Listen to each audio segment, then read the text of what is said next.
C'est dans la périphérie de la capitale kenyane Nairobi que se trouve le Serenity Place, un centre de désintoxication où sont réunies des personnes ravagées par la drogue, mais qui ont décidé de s'en sortir.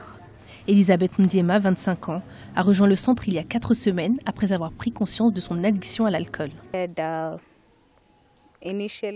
Ça a d'abord commencé par un verre en soirée, mais c'est très vite devenu une habitude. J'ai commencé à avoir un mauvais comportement, à manquer l'école et mes notes ont chuté.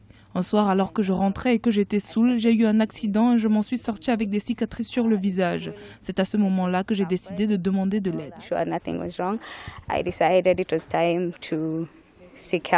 Une expérience qui lui a permis de réaliser la gravité de sa situation.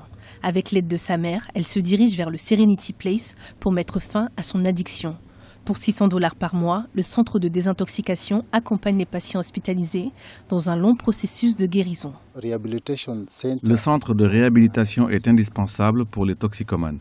Ils ont malheureusement tendance à vouloir baisser les bras quand ils tentent de s'en sortir par leurs propres moyens. Ici, ils ne peuvent pas abandonner car ils reçoivent du soutien. Quand ils arrivent ici, ils sont encadrés par des conseillers préparés professionnellement. Le gouvernement kényan, par l'intermédiaire de l'autorité nationale pour la campagne contre l'abus de drogue, veut lutter contre l'alcoolisme et les troubles de la consommation. Afin de valoriser la sobriété, des campagnes de sensibilisation sont organisées dans le pays.